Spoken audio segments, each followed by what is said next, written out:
नमस्कार, बहुत स्वागत आप सभी दर्शकों का। सुबह के 10 बज गए हैं, वक्त हो गया है दमदार 10 का। हमारे साथ दो वरिष्ठ पत्रकार राकेश शुक्ला जी, अजीत द्विवेदी जी स्टूडियो में मौजूद है। बहुत स्वागत सर आप दोनों का। आज सबसे पहले हम बात करने जा रहे हैं शहर शहर मचे हुए बवाल की। मध्य प्रदेश के जबलपुर में पत्थर चले, मंदिर में तोड़फोड़ हुई, मस्जिद से पत्थर चलने का आरोप भी लगा। तो वहीं कर्नाटक के बागलकोट में सांप्रदायिक तनाव देखने को मिला। शिवाजी जयंती जुलूस पर पत्थरबाजी की गई। समस्या की बात यह है कि मस्जिद की छतों से पत्थरबाजी हुई। हैदराबाद में भी शिवाजी जयंती जुलूस के डीजे के तेज आवाज पर दो समुदाय आमने सामने आ गए। आप ये जानते हैं रमजान का महीना चल रहा है, ऐसे में इफ्तारी का वक्त होता है, तब डीजे की आवाज को लेकर क्या कोई परेशानी खड़ी हुई?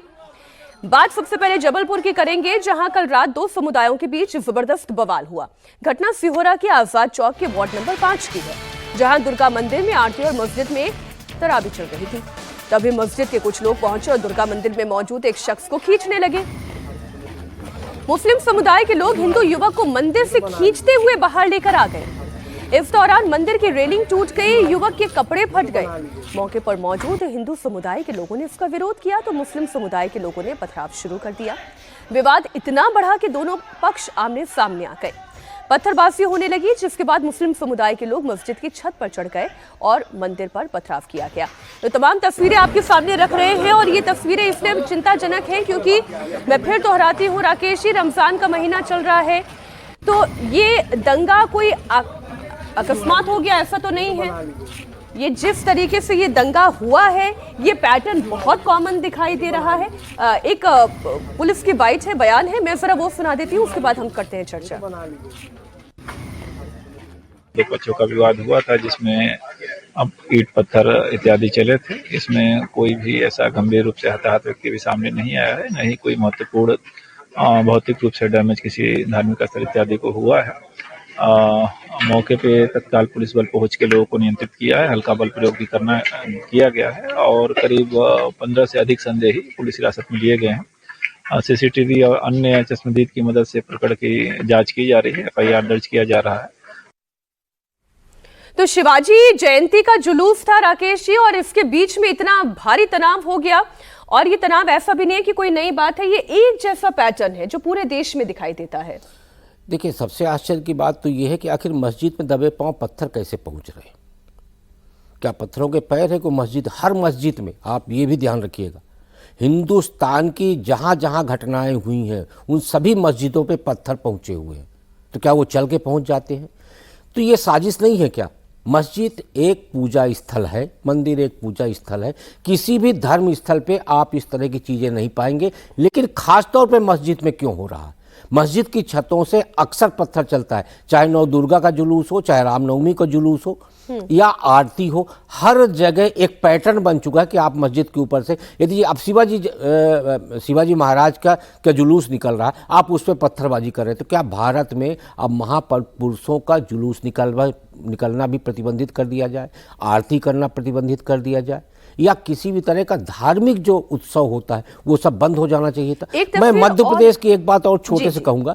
मध्य प्रदेश में पिछले 6 साल में आप देखिए, कोरोना के समय पर पहली घटना हुई थी जब कोरोना वॉरियर डॉक्टरों के ऊपर मुसलमानों ने इंदौर में हमला किया था। उसके बाद से अभी तक 1.5 दर्जन से ज़्यादा घटनाएं हो चुकी हैं, खासकर धार्मिक मामलों को लेकर मध्य प्रदेश में इस समय पर, जबकि एक बहुत छोटा पॉकेट है मुसलमानों को मध्य प्रदेश में, कोई प्रभावी वो नहीं है। उसके बाद भी ऐसा हो रहा, उसका कारण क्या है? उसका कारण सीधे सीधे ये है कि जैसे जैसे आप कार्रवाई नहीं करते उनके हौसले बुलंद होते जा रहे हैं। जबलपुर की एक तस्वीर और आपके सामने रखती हूँ। समुदाय विशेष पर तलवार लहराने का भी आरोप लगा है। मस्जिद से पत्थरबाजी की तस्वीरें तो कैमरे में कैद हुई ही हैं। पुलिस इन्हीं वीडियो फुटेज की मदद से आरोपियों की तलाश भी कर रही है। ये आप देखें, ये चिंता पैदा करने वाली तस्वीरें हैं। तोड़ की जा रही है इधर। यहाँ पे श्री बालाजी मेडिकल स्टोर पर अतिक्रमण हो रहा है। यहाँ पर तोड़ फोड़ की जा रही है इधर पे बड़ी होली पास। अब पता नहीं आपस से कौन व्यक्ति कौन कैसा क्या है अपन को नहीं मालूम। आप लोग देख लो आप लोग तलवार लेके चल रहे हैं, देख लो आप ही लोग देख लो, सब वही से चल रहे हैं। अपने यहाँ तो खुद चल रहा है। देखो मंदिर में चलना बहुत गलत हो रहा, मंदिर में चलना वो बच्चे पे चढ़े हैं। अब तस्वीरें खुद सबूत हैं, ये खुद गवाही दे रही हैं कि मस्जिद की छत से पत्थरबाजी हो रही है। तलवार के बाद वहां पर प्रत्यक्षदर्शी कह रहे हैं हिंदू जो दुकानें हैं, हिंदू जैसे श्री बालाजी मेडिकल स्टोर की वो व्यक्ति बात कर रहा था कि उसके साथ तोड़फोड़ की जा रही है।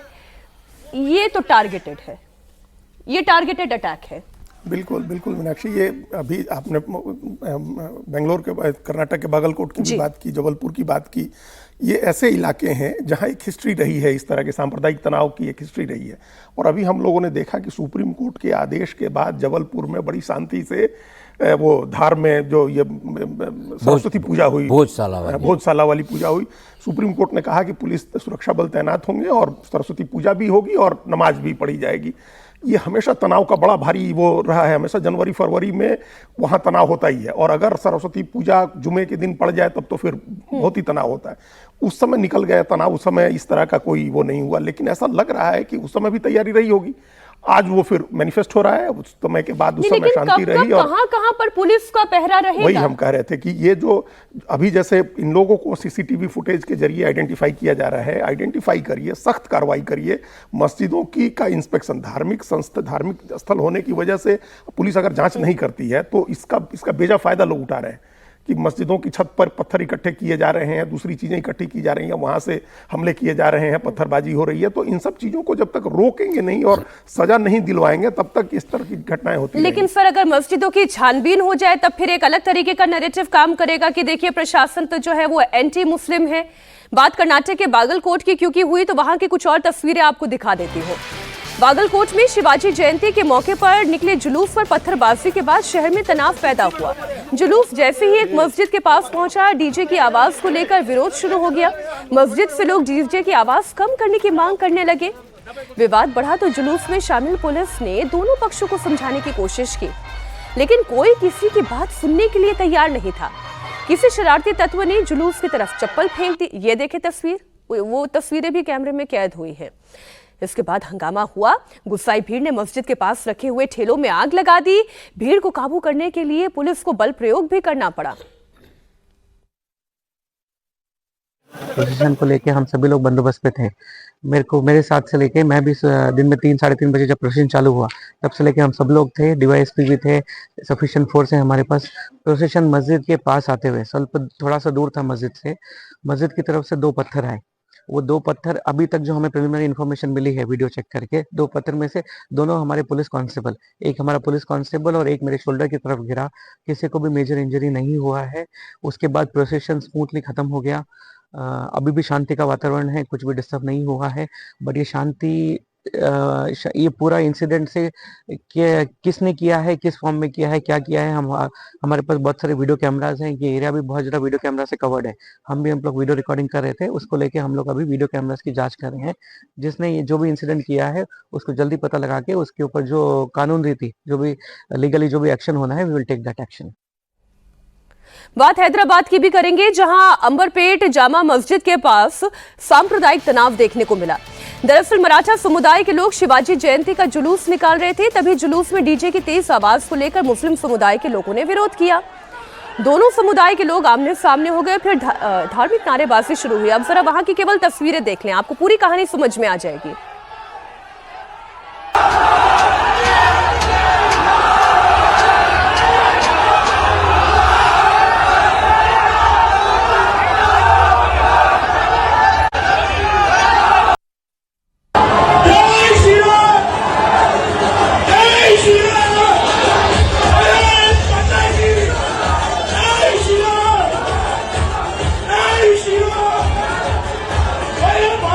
धार्मिक नारे हैं, ये सांप्रदायिक नारे नहीं हैं, लेकिन दोनों ही धार्मिक नारों के साथ साथ सांप्रदायिक हिंसा जो भड़काने का पैटर्न इस वक्त काम कर रहा है, इससे फायदा किसका हो रहा है?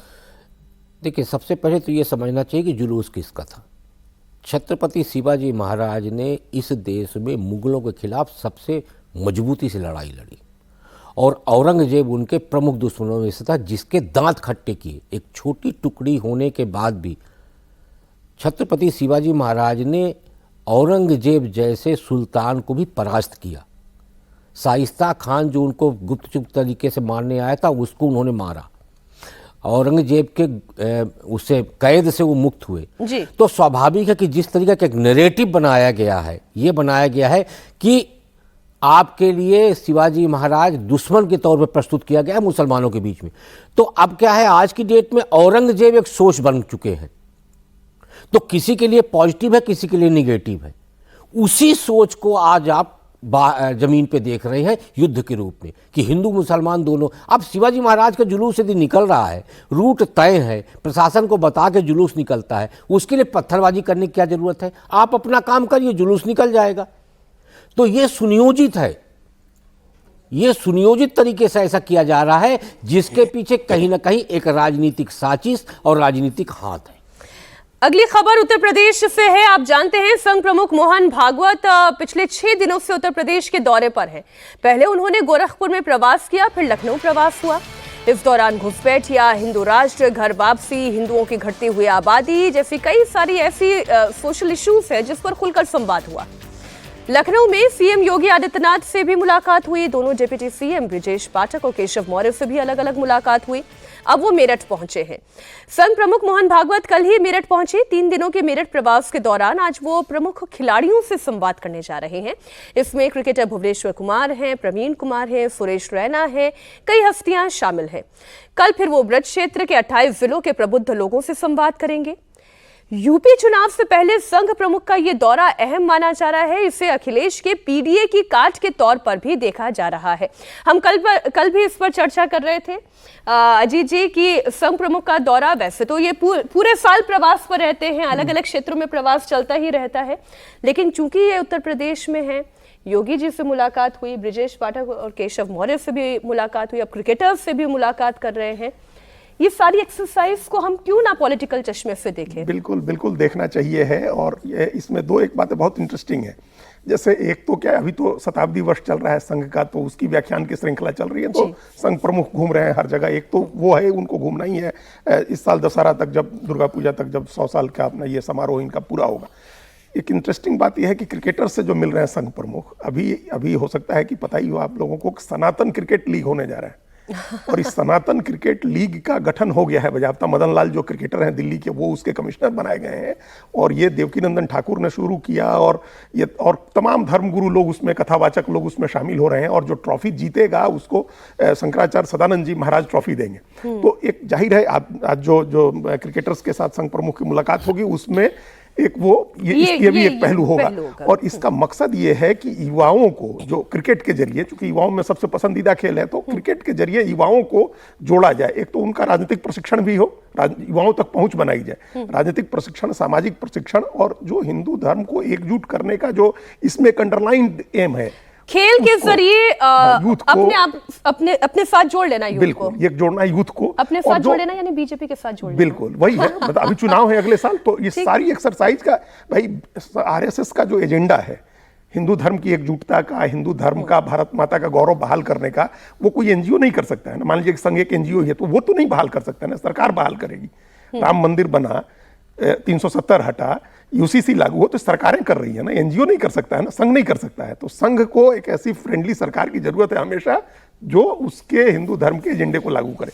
और उत्तर प्रदेश सबसे बड़ा राज्य है, वहां तो ये सबसे बड़ी एक्सरसाइज है। और लोकसभा चुनाव के बाद इसकी अनिवार्यता, इसकी जरूरत संघ को भी समझ में आ रहा है, और इसकी जरूरत भारतीय जनता पार्टी को भी समझ में आ रही है। अच्छा, एक खबर और है। संघ प्रमुख मोहन भागवत जब मेरठ आ रहे थे तो उनकी ट्रेन पर पथराव किया गया। दरअसल वो वंदे भारत एक्सप्रेस से मेरठ आ रहे थे और तभी हरदोई में पथराव किया गया। पत्थरबाजी से ट्रेन की एक खिड़की का शीशा भी टूट गया, जिसकी तस्वीरें हम आपके सामने रख रहे हैं।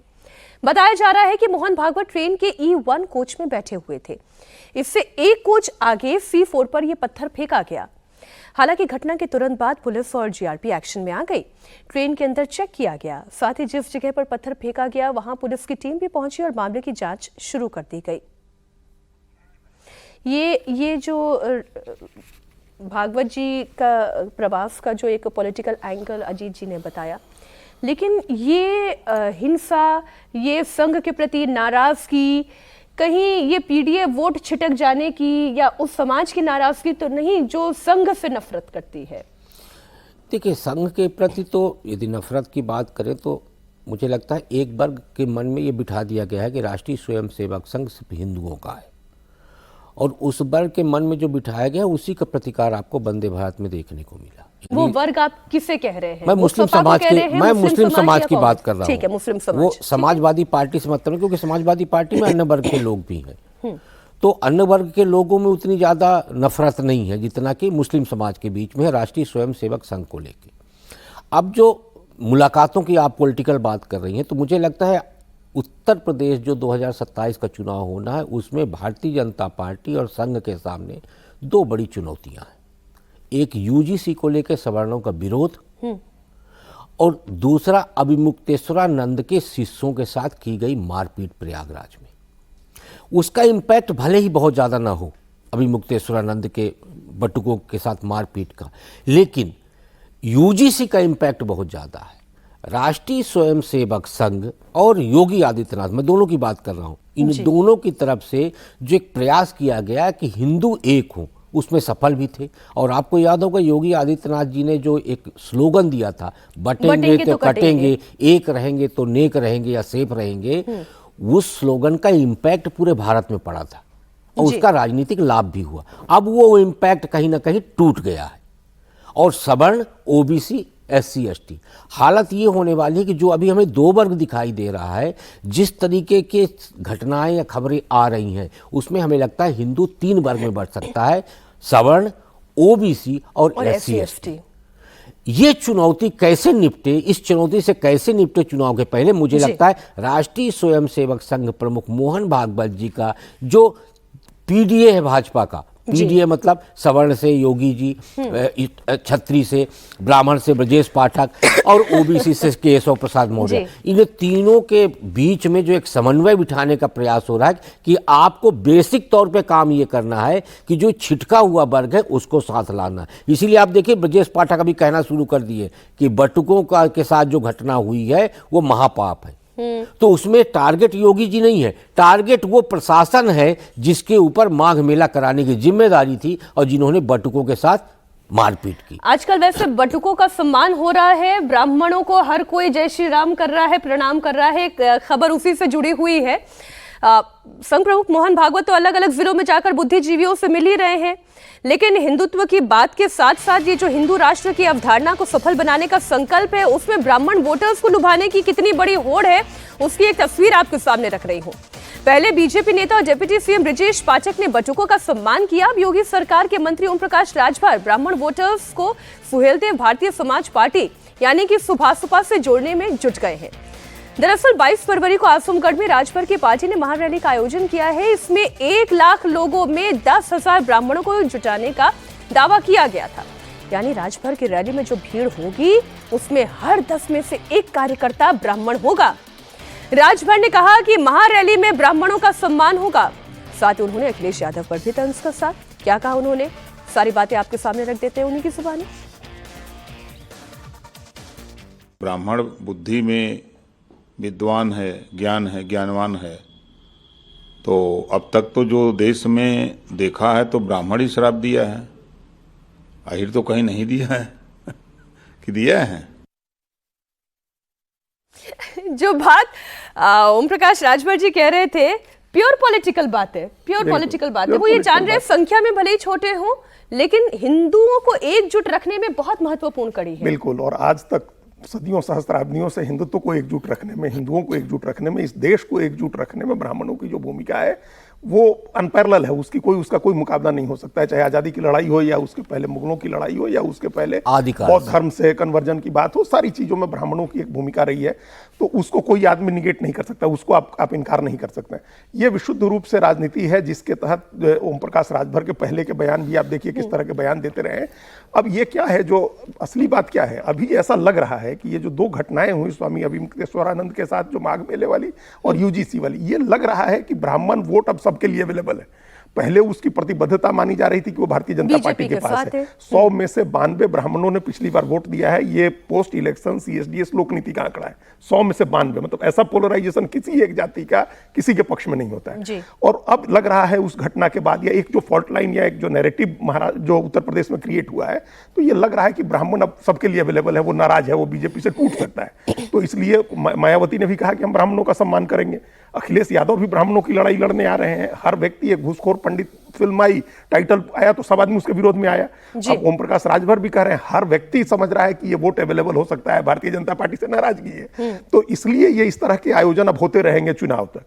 लेकिन मोटे तौर पर अभी भी एक मान रहे हैं सब लोग, बीजेपी भी मान रही है कि बाय डिफॉल्ट ब्राह्मण उनके साथ जाएगा, लेकिन ऐसा होगा नहीं। अभी सारी कोशिश जो संघ प्रमुख की भी हो रही है, ब्रजेश पाठक की हो रही है, और आगे ये और ज्यादा सांस्थायिक तरीके से ये प्रयास होगा, क्योंकि 8% मोटे तौर पर 8 से 9% ब्राह्मण है।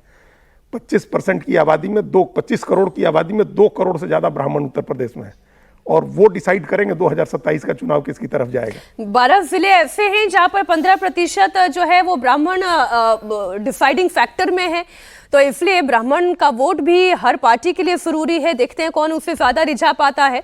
अब बात राहुल गांधी की कर लेंगे। राहुल गांधी का लग रहा है शनि कुछ भारी चल रहा है, क्योंकि कोर्ट केसेस पर कोर्ट केसेस उनके माथे आ रहे हैं। कांग्रेस सांसद राहुल गांधी आज यूपी के सुल्तानपुर कोर्ट में जाएंगे पेशी के लिए। वो दिल्ली से पहले ही लखनऊ पहुंच चुके हैं और फिर वहां से वाया रोड सुल्तानपुर कोर्ट जा रहे हैं। थोड़ी देर के बाद उनकी पेशी होनी है। पिछली बार सुनवाई के दौरान राहुल गांधी पेश नहीं हुए थे, तो कोर्ट ने उन्हें पेशी का आखिरी मौका दिया था। आज वो कोर्ट में अपना बयान दर्ज कराएंगे। मामला 8 साल पुराना है। 2018 का मामला है, जब कर्नाटक चुनाव में प्रचार के दौरान उन्होंने गृह मंत्री अमित शाह पर आपत्तिजनक टिप्पणी की थी। ईडी इनकम टैक्स उसी पे होगा, तो एक बैज है, ऑनर का बैज है कि हाँ ठीक है, हम सही रास्ते पे हैं, क्योंकि हम पे आक्रमण हो रहा है। और मैं वही चीज़ गौरव जी के बारे में बोलूंगी कि सही रास्ते पे चल रहे हैं, इसीलिए इतने खराब आक्रमण हो रहे हैं। सीएम ने बोला है कि एपिसोड 2 आ रहा है, अभी पाकिस्तान लीग का एपिसोड 2 आ रहा है, अभी बोला है सीएम ने। आसाम का सीएम हमेशा सीएम साहब से कहिए कि वो असम के विकास की। सर मात्र 10 सेकंड कमेंट के लिए, फिर ब्रेक के लिए। मैं सिर्फ इतना कहूंगा कि राहुल गांधी जी को शायद उनके सलाहकारों ने यह समझाया है कि ऐसी बात बोलिए जिससे आप सुर्खियों में रहिए, और जितने आपके खिलाफ मुकदमे होंगे उतने ही बड़े आप नेता होंगे। इसीलिए मुझे लगता है आधा दर्जन मामलों में वो जमानत पे चल रहे हैं।